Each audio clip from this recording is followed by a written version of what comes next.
اعوذ باللہ من الشیطان الرجیم، بسم اللہ الرحمن الرحیم۔ السلام علیکم دوستو، امید ہے آپ لوگ خیریت سے ہوں گے۔ تو دوستو، ہم کوئی ایجوکیشن یا کچھ کام اسٹارٹ کرتے ہیں تو اس کے پیچھے ایک وجہ ہوتا ہے۔ اگر وجہ کو آپ انگلش میں لکھو تو وہ ریزن بنتا ہے، اور ریزن کو اگر آپ آسان لفظوں میں دیکھا جائے نا تو وہ WHY، وائی، کیوں۔ اس کیوں کے اوپر آپ نے کبھی زور دیا ہے؟ آپ کے لائف میں یہ کیوں کیا ہے، آپ نے کبھی اس کے اوپر زور دیا ہے؟ آج کل جو ہم کر رہے ہیں ایجوکیشن یا کچھ جاب وغیرہ، تو صرف اور صرف جگاڑ کے لیے کر رہے ہیں کہ یہاں سے نہیں ہوگا تو وہاں سے ہو جائے گا، وہاں سے نہیں ہوگا تو یہاں سے ہو جائے گا۔ آپ نے کبھی اپنے وائی کے اوپر زور ہی نہیں رکھا، یعنی کہ اپنے وائی کو کبھی دیکھا بھی نہیں ہے۔ اس وائی کے اوپر بہت سارے مثالیں نکلے ہیں، لیکن میں آپ لوگوں کو ایک مثال بتاتا ہوں۔ ایک دن طارق بن ضیاء اپنی ملٹریوں کے ساتھ جنگ پہ جا رہے تھے، تو وہ جب ساحل کے کنارے پہ آئے تھے تو طارق بن ضیاء اپنے ساتھیوں کو کہا کہ جتنے بھی کشتیاں ہیں وہ ساحل کے کنارے پہ لا کے جلا دو۔ تو ان کے ساتھیوں نے کہا کہ یہ کہاں کی عقل مندی ہے، مطلب ہم کشتیوں کو اگر جلائیں گے تو ہم واپس کیسے جائیں گے؟ تو طارق بن ضیاء نے کہا کہ واپس کس نے جانا ہے، یعنی کہ واپس کس نے جانا ہے؟ ہم یا تو جنگ لڑ کے جیت کے یہیں پہ رہیں گے یا تو مریں گے، ایک چیز تو ہوگا نا، یا یہیں پہ رہیں گے یا تو مریں گے، واپس تو جانا ہی نہیں ہمیں۔ یعنی کہ اس کا وائی مضبوط تھا کہ ہم آئے ہیں جنگ کرنے کے لیے تو ہم یا جیتیں گے یا تو مریں گے۔ لیکن ہمیں دیکھیں، ہم کچھ یعنی کہ اگر ایجوکیشن کر رہے ہیں تو ہمیں کچھ پتہ بھی نہیں ہے کہ ہم کس لیے کر رہے ہیں، ہم کیوں کر رہے ہیں۔ آپ نے کبھی اپنے وائی پہ زور رکھا ہے کہ میں یہ کام کیوں کر رہا ہوں، اس کام کے پیچھے وجہ کیا ہے میری؟ کسی نے نہیں کیا ہوگا یہ۔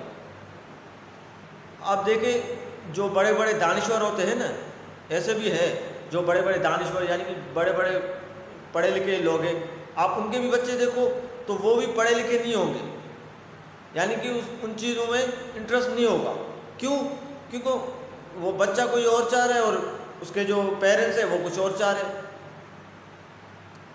اب اسی بات پہ ایک ہماری جو میتھ کی ٹیچر ہے، ایک دن ہم لوگ کلاس میں بیٹھے ہوئے تھے، وہ کلاس میں کوئی بچے یعنی کہ کم آئے ہوئے تھے، تو انہوں نے اپنی ٹاپک اسٹارٹ کی، تو انہوں نے کہا، وہ ماشاءاللہ میتھ کی یعنی کہ اچھی زبردست نائس ٹیچر ہے، تو انہوں نے کہا کہ میں خود میتھ میں ماسٹر کی ہے میں نے، لیکن میں یہی چاہ رہا تھا کہ میرا بیٹا ایئر فورس میں جائے، تو ایئر فورس میں تو یہ میتھ یعنی کہ صحیح ہونا چاہیے، تو میرا یہی مائنڈ تھا کہ میں اپنے بیٹے کو ایئر فورس میں لگاؤں گا، کیونکہ ان کے والد صاحب بھی ایئر فورس میں تھے، تو وہ یہی چاہ رہا تھا کہ میں اپنے بیٹوں کو بھی ایئر فورس میں لگا دوں۔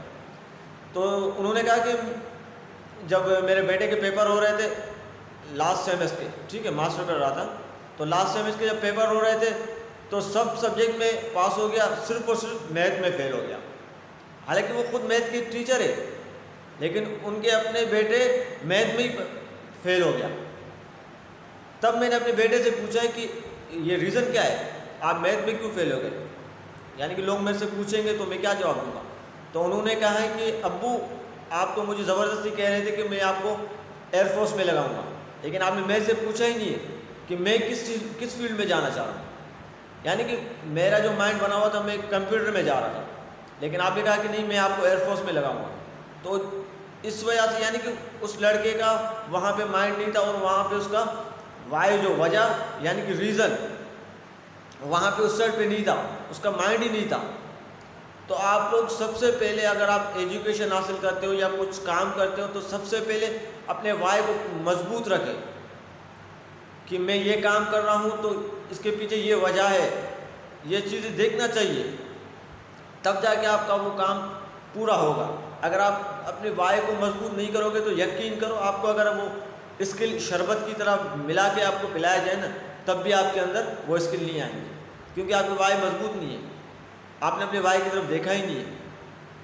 تو میرا یہی آپ کو میسج دینا ہے کہ آپ سب سے پہلے جو چیز کرتے ہو سب سے پہلے اپنے وائی کے اوپر زور دو، اپنے وائی کو پختہ کرو، یعنی کہ آپ کا وائی بالکل صحیح ہونا چاہیے۔